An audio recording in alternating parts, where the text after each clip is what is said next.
First, I'm Frank Cole. I'm the president of Grambling State University. I spent some 24 years in SUNY, and I've worked in and out of New York City for some 34 years.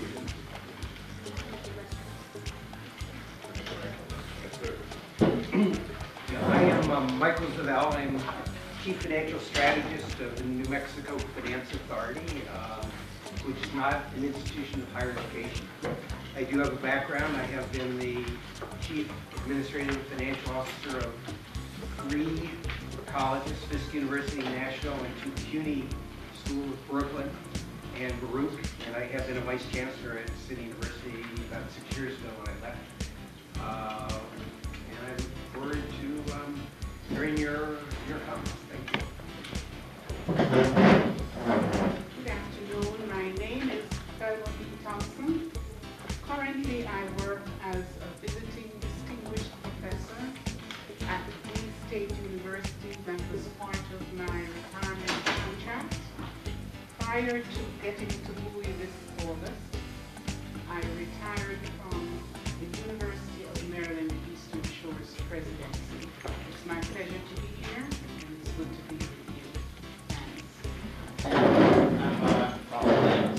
I am Vice President of the College Board, the SAT and AP group. And but I think the real reason I've been asked to be part of the team is that I've been president of 3 community colleges and vice president of a couple of state systems.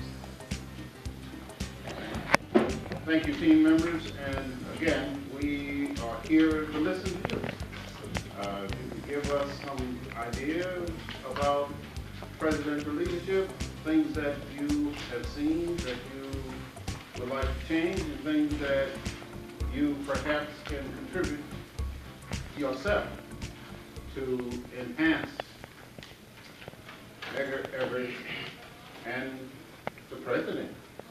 So we open. Are you open to mic? Friends, Romans, and countrymen, lend me your ears. I come to bury Caesar, not to praise him. The evil that men do lives after them. The good they do is interred with their bones. Just as good Shakespeare correctly noted, evil lives on. Ladies and gentlemen, we have a great deal of evil here at Medgar Evers College. Edmund Burke aptly noted that all that is necessary for the triumph of evil is for good men to do nothing. Obviously, we have a lot of people here who are doing nothing. That is exactly what President Pollard has done for 3 years, a lot of nothing.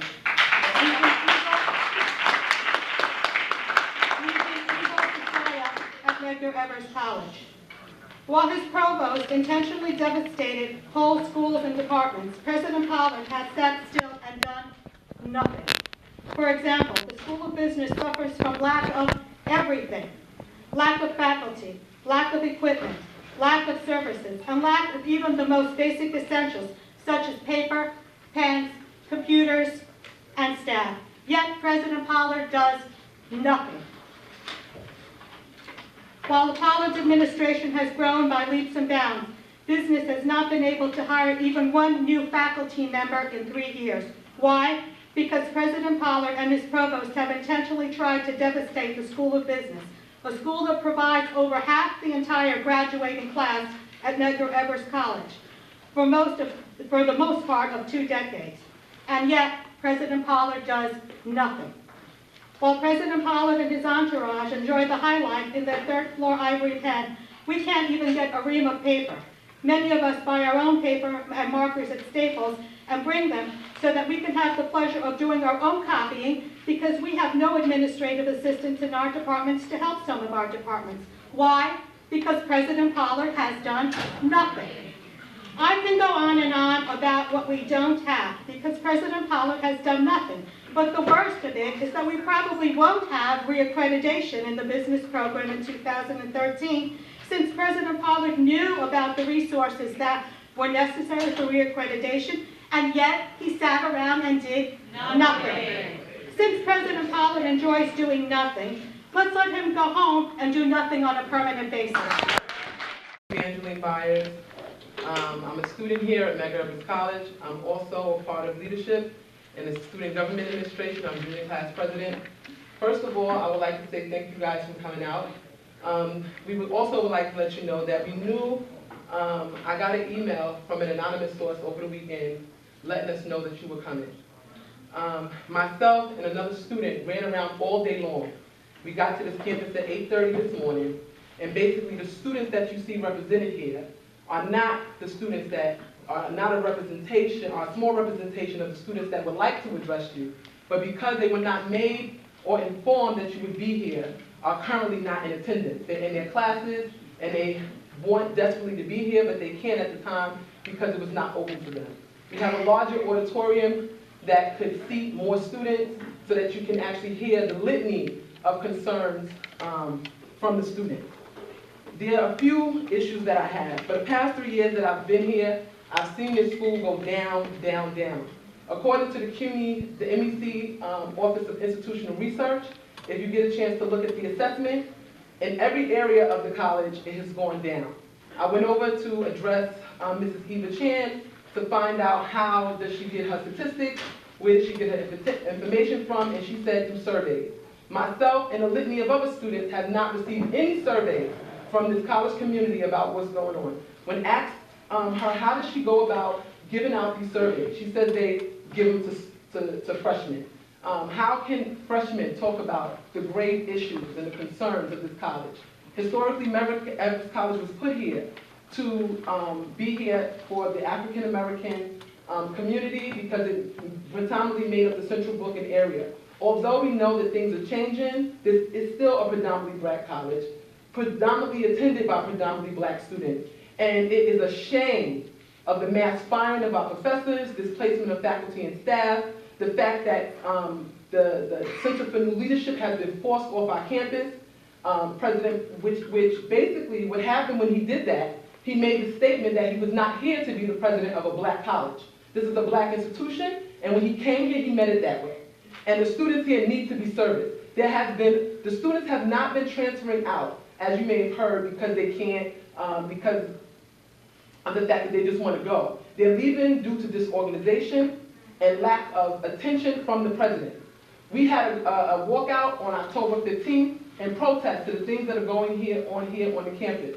President Pollard has yet to open up and address the college community as a whole. We are outraged at the lack of disrespect by President Pollard. I have a videotape of him berating me in front of his faculty because I asked him a question about how will courses that are being reduced for spring 2013 affect the students which I myself am and the students in which I represent. So I think that there needs to be an examination of why President Pollard would sit here anyway. We want Chancellor Goldstein to give an account on the misuses and abuses. Moses Newsom was supposed to be the VP of External Relations. He brought in no money while he was here, yet he was reappointed to be the Dean of Liberal Arts. The list can go on and on.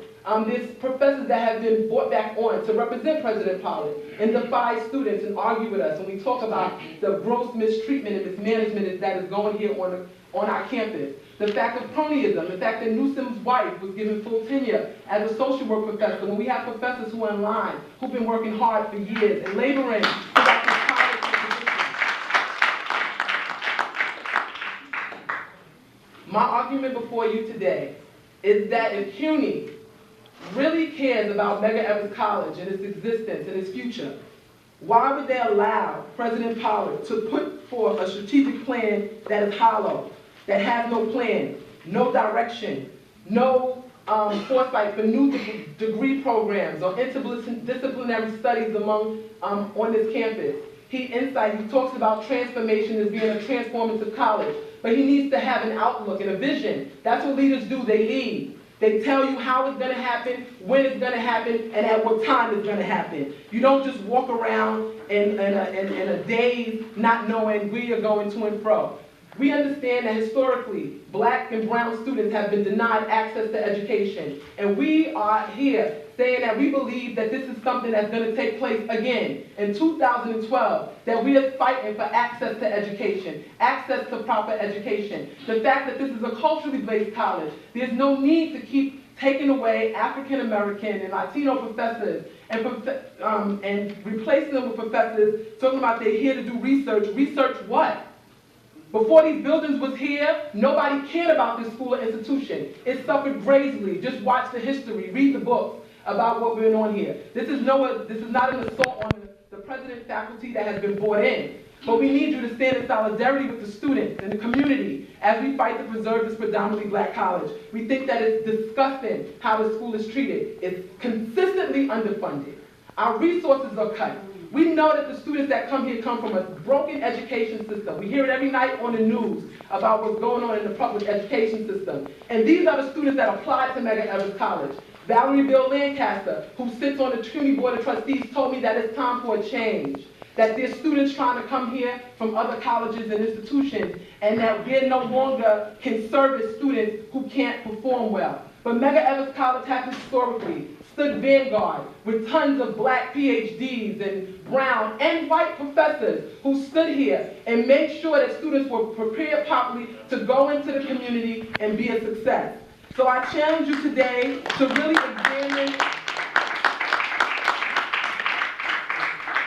My challenge for you today is to come back, open up it to the mass majority of students and let their voices be heard about what's going on here at the college. That it shouldn't just have been me and another student running around. Everybody who's here in attendance because I came into your class or I met you in the hallway, raise your hand and show how many students came here because of the efforts of me and Jamal Nicholas running around the school all morning from 8 o'clock this morning until now to get students here so that you can hear the voice of the students.